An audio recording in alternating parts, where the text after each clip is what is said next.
நல்லா இருக்கேன், ஆடு மாட்டோடு இருக்கேன், விவசாயம் பார்க்குறேன். இந்த மாதிரி நேரம் கிடைச்சா கோயிலுக்கு வர்றேன், ரமணாசிரமத்துக்கு தியானம் பண்ண வர்றேன். இந்தியா முழுவதும் உலகம் முழுவதும் சுற்றுவதற்கு ஒரு வாய்ப்பு. என்னுடைய வாழ்க்கையில நிம்மதியாக இருக்கேன். புத்தகம் படிப்பதற்கு நிறைய நேரம் கிடைக்குது.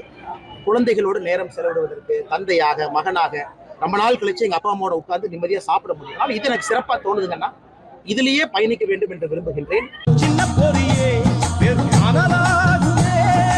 நாடாளுமன்ற தேர்தலில் தோத்ததுக்கப்புறம் அண்ணாமலையை மாநில தலைவர் பதவியிலேருந்து மாற்றினதுக்கப்புறம் அவர் இப்போ சமீபத்தில் கொடுத்த பேட்டி இது.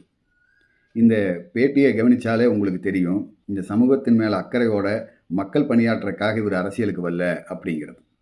இந்த பேட்டியில் என்ன சொல்லியிருக்கிறாங்கன்னா, இப்போ நான் ஓய்வாக இருக்கிறேன், நிம்மதியாக இருக்கிறேன், ஆடு மாடுகளோடு இருக்கிறேன், குடும்பத்தோடு நிறையா நேரத்தை செலவு பண்ணுறேன், புத்தகங்கள் படிக்கிறதுக்கு நிறையா நேரம் கிடைக்குது அப்படின்னு சொல்லியிருக்கிறார். உண்மையாலுமே வந்துட்டு இந்த சமூகத்தின் மேலே அக்கறையோட மக்களுக்கு பணியாற்றக்காக அரசியலுக்கு வர்றவங்க யாரும் ஒரு தேர்தலில் தோற்றதுக்கப்புறமோ கட்சி தனக்கு கொடுத்த பதவியிலிருந்து தன்னை மாற்றினதுக்கப்புறமோ இந்த மாதிரி சொன்னதில்லை.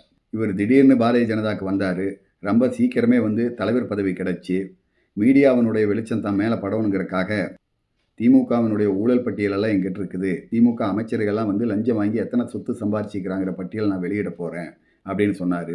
அறிவாலயத்தினுடைய கடைசி செங்கல்ல உருகி எடுக்கிற வரைக்கும் நான் ஓய மாட்டேன் அப்படின்னாரு. தமிழகத்திலிருந்து திமுக ஆட்சியை அப்பலப்படுத்துகிற வரைக்கும் நான் செருப்பு போட மாட்டேன் அப்படின்னு சொன்னார். இதையெல்லாம் ஒரு கூட்டம் நம்பி இவருக்காக செலவு பண்ண ஆரம்பிச்சிச்சு, இவருக்கு நிறையா பணம் கொடுக்க ஆரம்பிச்சிச்சு. பணத்தெல்லாம் இப்போ சேமித்து வச்சுட்டு தொழில்கள் எல்லாம் முதலீடு பண்ணிட்டு இப்போது நான் ஆடு மாடுகளோடு இருக்கிற குடும்பத்தோட நேரத்தை செலவு பண்ணுறேன், புத்தகம் படிக்கிறதுக்கு இப்போ தான் எனக்கு நேரம் கிடைக்குது அப்படின்னு சொல்லியிருக்கிறாரு. ஏற்கனவே 20,000 புத்தகங்களை படித்தேன்னு சொன்னார். இப்போ 20,001வது புத்தகத்தை படிக்க போகிறாராட்டிருக்குது. உண்மையாலுமே இந்த சமூகத்தின் மேல் அக்கறையோட மக்களுக்காக பணியாற்ற வர்றவங்க தேர்தல் தோல்வியை தாண்டி கட்சி பதவிகளை தாண்டி தொடர்ந்து பணியாற்றுவாங்க. பெரியார் தான் வாழ்நாள் முழுவதும் மக்களுக்காக உழைச்சார். பொது வாழ்க்கையில் இருக்கிறவங்களுக்கு ஓய்வும் சலிப்பும் தற்கொலைக்கு சமம்னு சொன்னார். திமுக கட்சியை, திமுக தலைவர்களை, திமுக அரசாங்கத்தை சீமான், அண்ணாமலை, விஜய் இவங்கெல்லாம் விமர்சிக்கிறதும் எதிர்த்து பேசுகிறதுக்கும் காரணம் மக்கள் மேலே இருக்கிற அக்கறையோ இந்த சமூகத்தின் மேலே இருக்கிற அக்கறையோ இல்லை.